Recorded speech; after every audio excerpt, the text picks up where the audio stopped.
Le Conseil des ministres est tenu sous la présidence de son Excellence Roch-Marc Christian Kaboré, président du FASO, président du Conseil des ministres, avec la présence de tous les membres du Conseil des ministres autour de lui. Il a abordé un certain nombre de dossiers de fond, j'aimerais en rappeler quelques-uns. Au niveau du ministère de la Justice et des Droits humains, nous avons adopté un décret portant nomination des membres du bureau de la CNDH, la Commission nationale des droits humains. Vous savez que c'est une commission qui a été mise en place de façon participative et cette commission-là a élu elle-même ses membres, notamment du bureau, c'est-à-dire son président, son vice-président, son rapporteur général et son rapporteur adjoint. Mais la loi impose qu'il soit nommé en Conseil des ministres. Donc ça n'a rien avec l'indépendance, c'est juste une formalité administrative. Et les personnes qui ont été choisies par les membres de la CNDH, que nous avons entérinées par le Conseil des ministres, le président c'est M. Namouano Khalifa Yenboaba Rodrigue. Vice-présidente, c'est Mme Dagonta Alida Henriette. Le rapporteur général, c'est Mme Sawadogo Pouya Pengwende Antoinette. Et le rapporteur adjoint, c'est M. Zongo Twenwendida. Au titre du ministère de l'administration territoriale, le Conseil a adopté 2 rapports portant reconnaissance d'utilité publique pour nos 4 rapports, le décret donc pour 4 associations. L'association donc Rêve Plus, c'est Responsabilité, Espoir, Vie et Solidarité, qui œuvre donc depuis une vingtaine d'années dans la prise en charge de la prévention du VIH-Sida et dans la prise en charge également de certains groupes qui sont victimes notamment de stigmatisation. Rêve Plus a été donc par un décret donc reconnu d'utilité publique. Nous avons également le réseau national de lutte contre la corruption, le RENLAC que tout le monde connaît. Nous avons également SOS Sahel International que tout le monde connaît. Nous avons la fondation Lucie Kaboré Traoré.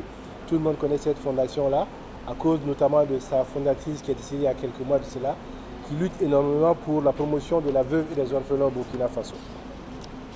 Au titre du ministère de l'eau, nous avons adopté un rapport relatif à un plan de recrutement sur une période de 5 ans, 2018-2022, pour le ministère de l'eau et de l'assainissement.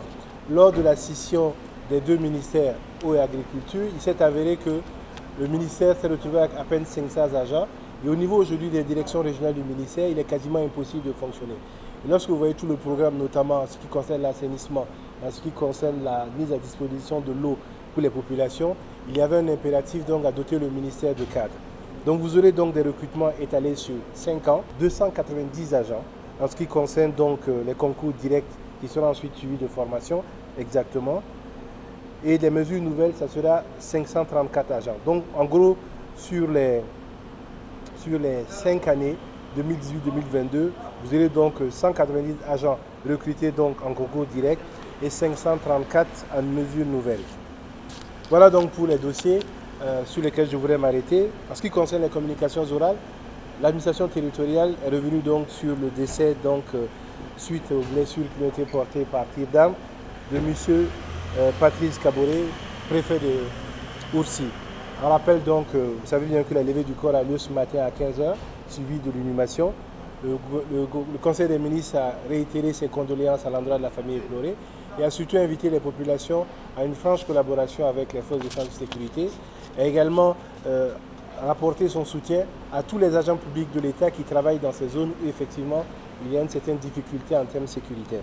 Au niveau du ministère de la fonction publique, travail et la protection sociale, il a été fait cas donc d'un certain nombre de mouvements de grève. Les différents ministres interpellés ont apporté des réponses aux questions. Mais pour ce qui est de l'essentiel, le ministère nous a annoncé donc la tenue de la conférence sur les conditions de rémunération des agents publics de l'État du 12 au 14 juin 2018. Donc cette conférence qui intervient donc en fin de processus va permettre donc aux différents acteurs de prendre des grandes décisions en ce qui concerne donc cette question de la rémunération des agents publics de l'État. Je rappelle, c'est du 12 au 14 juin 2018.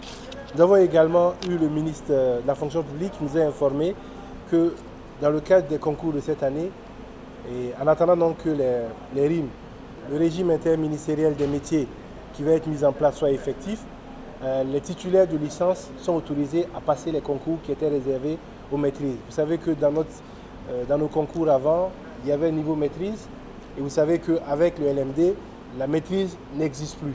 Donc il se posait un problème pour un certain nombre de jeunes, notamment ceux qui ont la licence, de participer au concours.